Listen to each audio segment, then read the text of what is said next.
Hi guys and gals. This week another video about my trip back home from the RTR.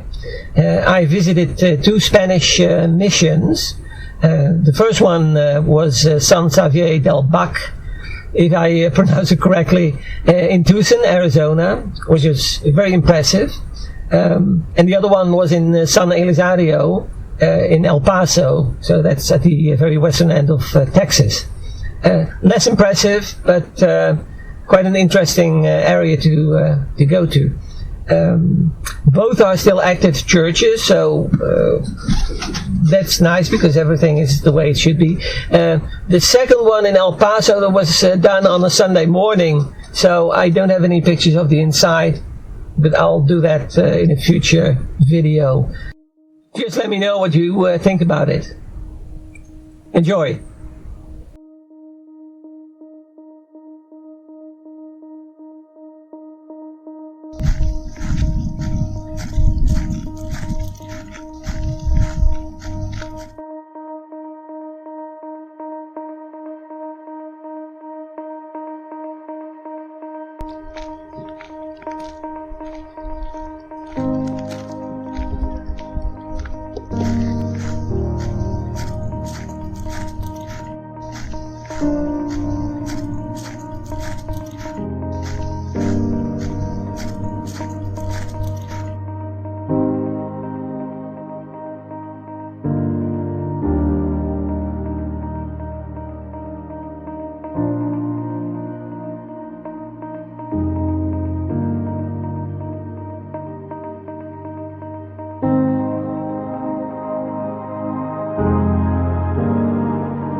What can I get for you? He's plain. Plain for you. I already got hers. Yeah, okay. What can I get for you? Lettuce, tomatoes, and cheese, or just chili bits? Chili bits.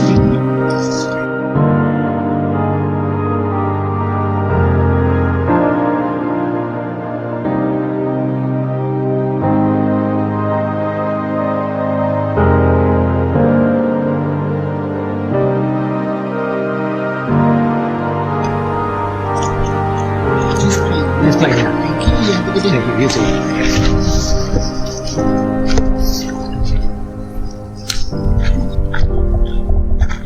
I couldn't leave without some plain fried bread.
old building, but really nice ceiling.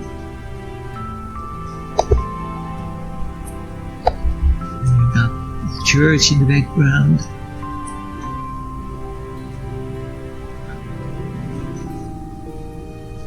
It's really a lovely place. So. And on a Sunday, it's been quiet.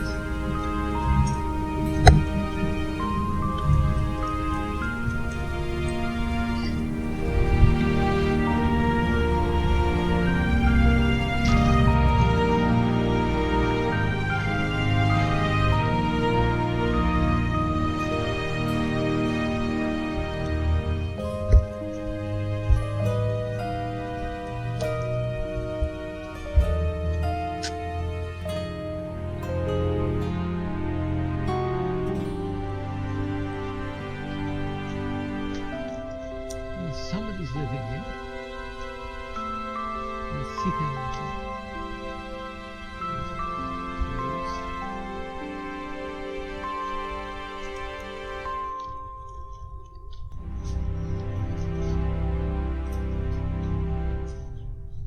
they're already so prepared. Yeah. They know more of the history than some of our locals do. Yeah, really, yeah. Mm-hmm. So the local, it's also a problem locally. Yeah, because I mean, like for example, us, we're from El Paso, and we didn't know much about this town until we got invited to show here, and we started over there, and then we moved to this place when it opened up, and we little by little started learning all about the history of it. And we live just 30 minutes from it. That's a pity. To be fair, from the I-10, it's not that easy nowadays with GPS. That's easy, but otherwise, it's quite isolated. It is. Mm-hmm. For travel. So, and you are doing your own artwork here? Yes, somewhere in France. Well, I used to be a teacher. See, I taught school for 27 years, and then when I retired, then I started entering a lot of contests.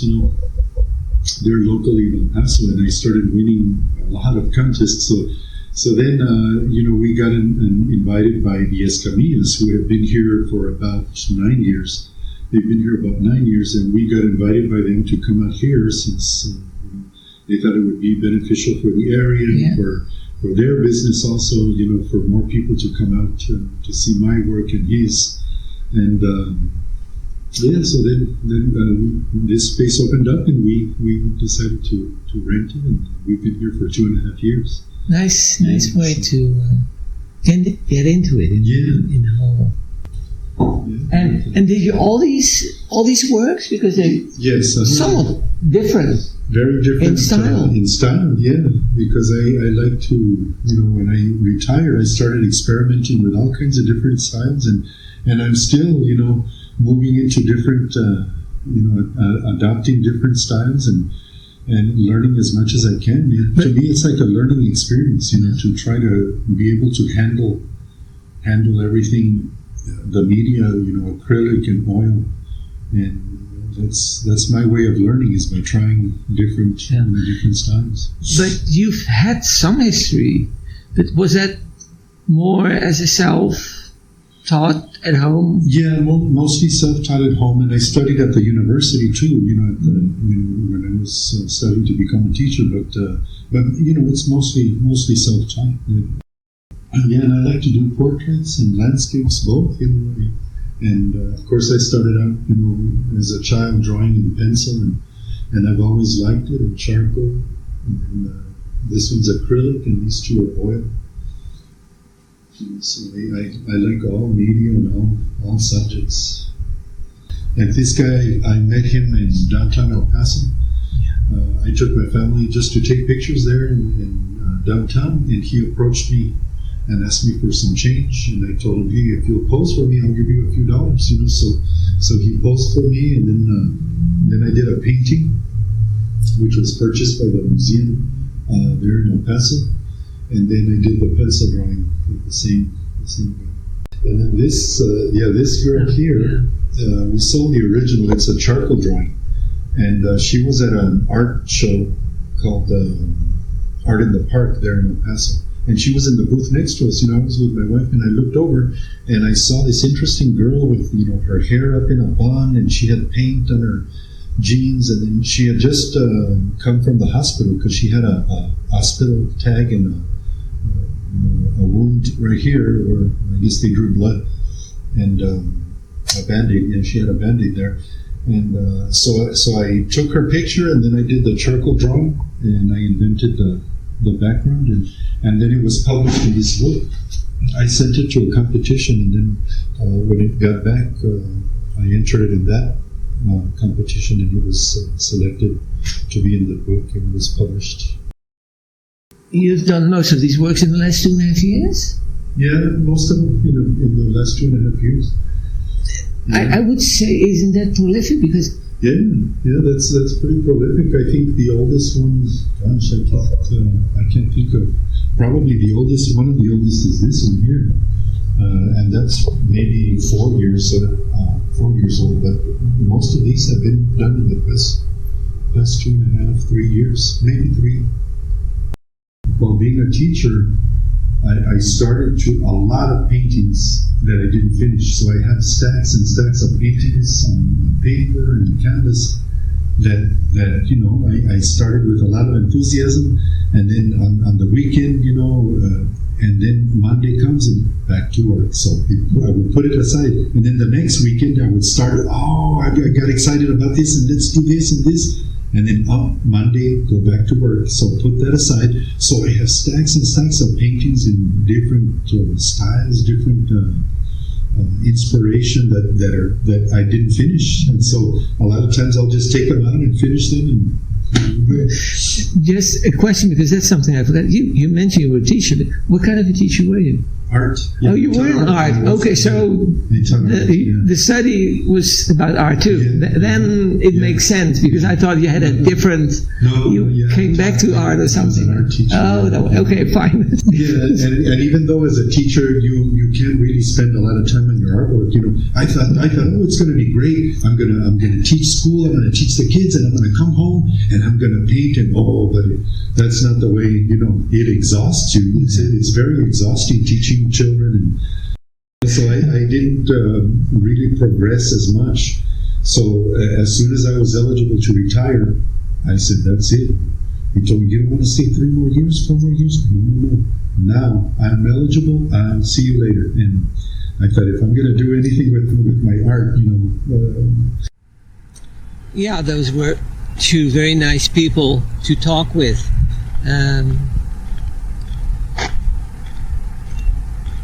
He was only able to start with his gallery about 2.5 years ago, after his time as an art teacher, and he has some very nice work. I really enjoyed that, and he does make, if we wait for the noise,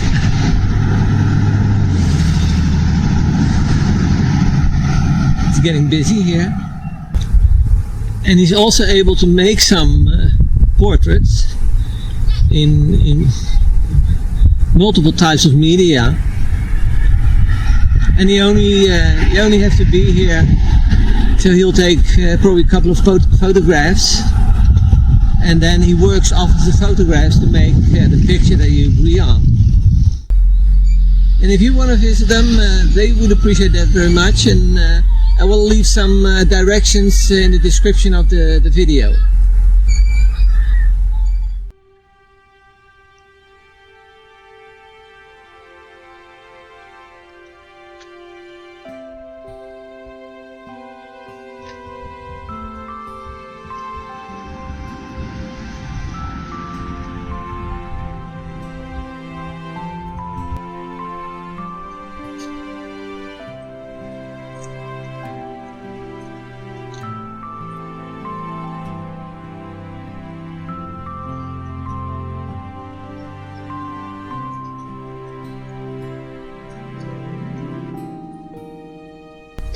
These are huge doors.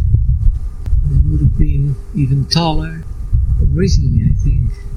It was unfortunate. It was Sunday morning, so the church was full, and I assume that the church will be open rest of the day, but I didn't want to go into the church. But just the whole community around it is just a very nice place to stop.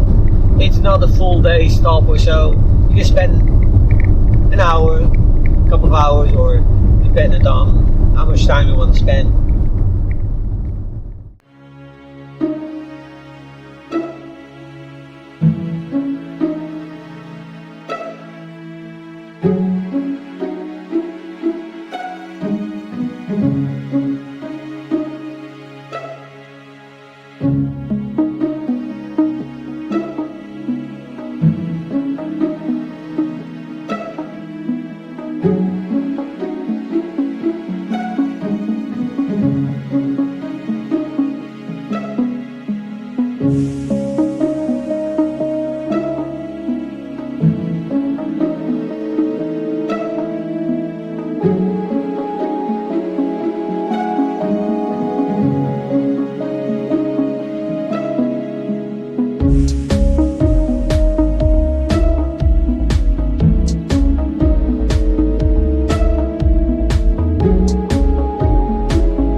Hi guys, this is Joey and we're building a one-of-a-kind RV. Thanks for watching our YouTube channel. If you enjoyed the video, give us a like and subscribe, or better yet, leave a comment.